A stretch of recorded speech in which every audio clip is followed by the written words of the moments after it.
Buenas tardes o buenas noches. Hoy venimos con otro tema de probabilidad estadística, en este caso medidas de la tendencia central.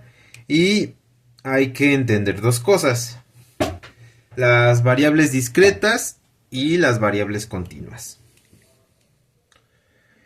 Las variables discretas son las que se pueden contar y las variables continuas son las que pueden tomar cualquier valor. En este caso vamos a tomar como ejemplo las calificaciones del SAE, en este caso las calificaciones del SAES, vamos a poner, y la estatura de las personas. En este caso, para las calificaciones en el SAES, sabemos que la calificación va de 0 a 10, siendo la primera calificación 0, 1, 2 hasta la 10. Entonces, esas calificaciones como tal se pueden contar, son contables. Por el contrario, cuando tenemos estaturas, podemos agarrar la 140, 150, 160, etcétera, etcétera, etcétera. Podemos tomar de la 150 un cachito pequeño, pequeño, pequeño. Y ese valor de 150 más el cachito va a ser lo susodicho. Ahora, si queremos tomar un cachito infinitamente más pequeño de 160, entonces, para obtener este dato que vamos a tener aquí, que va a ser la suma de 160 más el cachito infinitamente pequeño, va a ser un ejemplo de lo que es una variable continua. Lo mismo pasa cuando tenemos un dato E al azar en esta parte de nuestra recta, que son las estaturas, que sería el dato E más la derivada de E, que es un cachito infinitamente pequeño de E, sería el dato que tenemos aquí. Para entender esto vamos a poner un ejemplo de un estudiante. Tenemos un estudiante, ¿no? Del Instituto Politécnico Nacional, de la ESIME Zacatenco. Y le fue bien en sus calificaciones, ¿no? Entonces tiene como calificación 7, 8 y 9. Su frecuencia 4, 7, 6, 8 y 2 9. Le fue bien. Entonces, para sacar el promedio o la media o el promedio, lo que vamos a hacer es lo siguiente. Acordémonos que es la sumatoria de las frecuencias por la calificación dividido entre sumatoria de frecuencias. Entonces, lo que vamos a hacer es lo siguiente. Tenemos que la frecuencia de la calificación 7 va a ser 4. Entonces sería 4 por 7, lo mismo con las otras. 6 por 8, 2 por 9, dividido entre la sumatoria de las frecuencias. Que sabemos que 4 más 6 es 10, 10 más 2 son 12. Entonces aquí lo vamos a poner. En este caso se puede expresar de una manera diferente.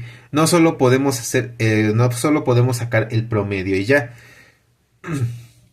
Lo que vamos a hacer es lo siguiente. Sabemos que este 12 de aquí se puede distribuir en la suma. Entonces lo que vamos a hacer es lo siguiente. 4 entre 12 por 7, que sería la frecuencia sobre la suma de las frecuencias multiplicada por la calificación que tenemos.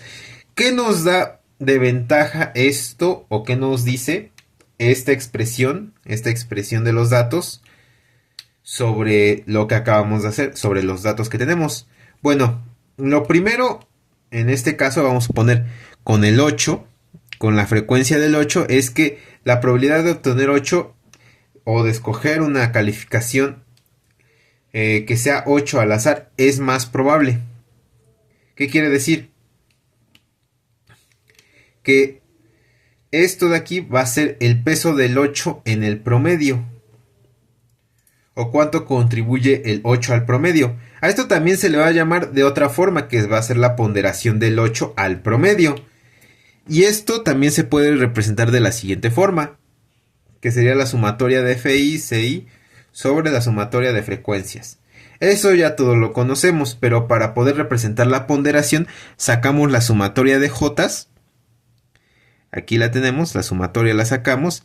Solo mantenemos la frecuencia I, la sumatoria de frecuencias de I por la calificación J. De ese modo podemos expresar la ponderación que tenemos. Ahora, teniendo en cuenta esto, vamos a resolver un pequeño problema, que dice así. Se ponderan los precios de una canasta básica familiar según su importancia en la forma. Muy bien. Teniendo en cuenta esto, tenemos tres productos: alimento, vivienda y transporte. Estos productos tienen una variación del precio que sería de 5%, 2% y 8%, con un peso en la canasta básica del 40, 35 y 25% respectivamente. Vamos a empezar por asignar las variables y los datos a los datos que tenemos. Entonces, ¿qué vamos a hacer? Primero, hay que saber algo, y la variación del precio va a ser nuestra variable X. Por otra parte, el peso en la canasta básica va a ser lo que es nuestra ponderación. Aquí nos hacen una pregunta. ¿Cuál variación promedio del peso? ¿Cuál va a ser la variación promedio del precio? Bueno, resulta y resalta que cuando tú trabajas con la fórmula que ya habíamos establecido, en la forma en la que ya la habíamos establecido, es sumamente fácil. Teníamos que para la alimentación teníamos una ponderación del 40%, o sea 0.4. Y esto se multiplicaba por la variable X, o sea, en este caso, pues sí, la variable X, que sería la variación de los precios, que sería en este caso de la alimentación del 0.05 o 5%. Lo mismo pasa con los otros datos, el 35%. Para lo que es la vivienda, 0.2 de variación de precio, 0.25 para lo que es el transporte y 0.08 para lo que es su variación de precio. ¿A qué queremos llegar?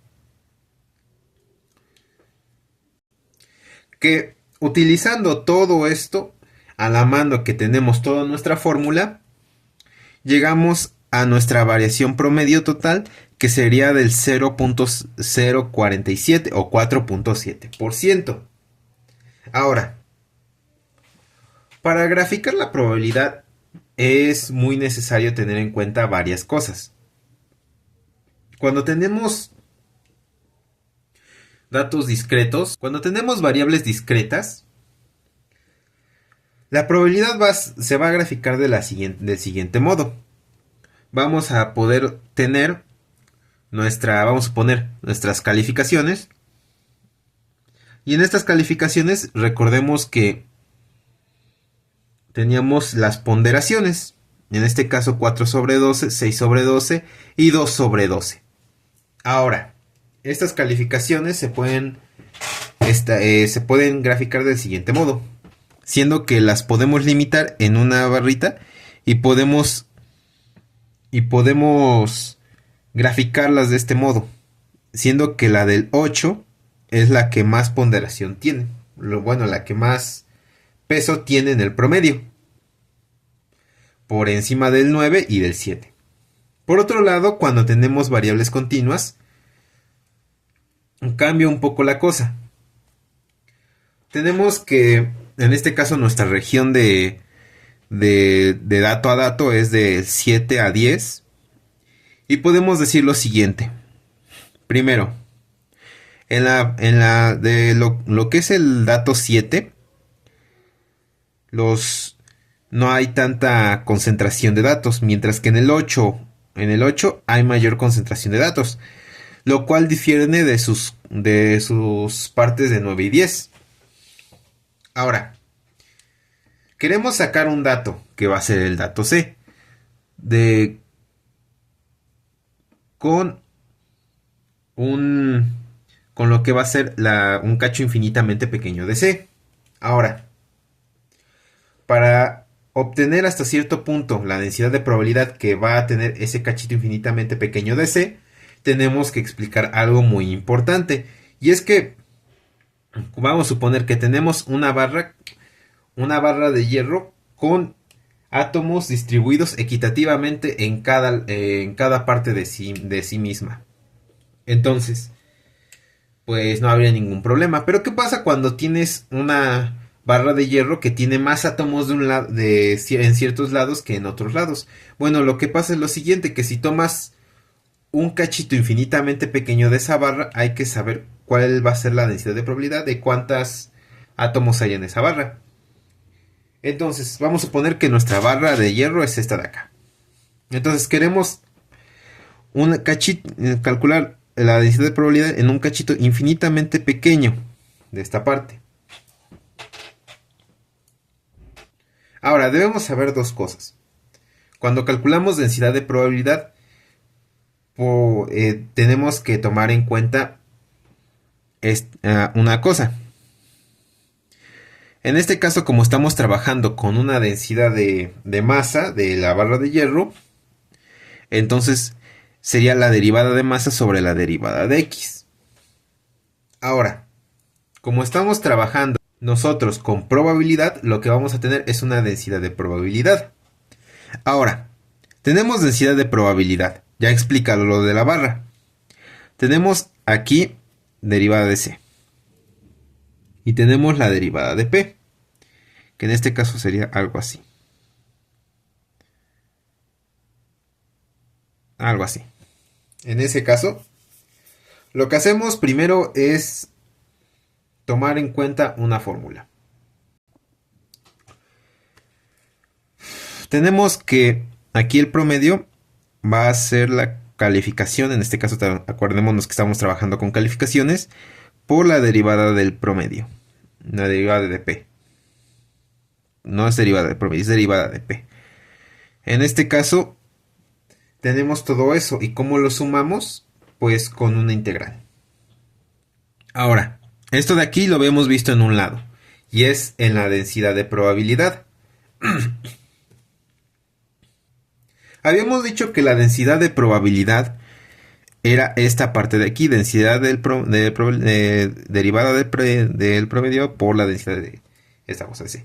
Ahora, derivada de P, lo que vamos a hacer es la vamos a despejar y tenemos la densidad probabilidad por derivada de C.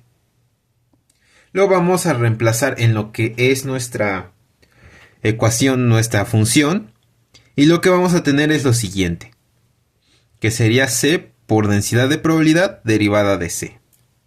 Ahora, la densidad de probabilidad va a determinar los límites que va a tener nuestra integral.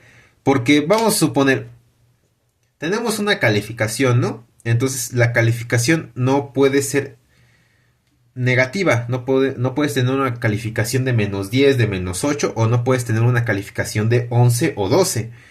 En este caso, como estamos trabajando con calificaciones, decimos que cuando la integral va a ser 0, cuando C sea menor que 0 o cuando C sea mayor que 10.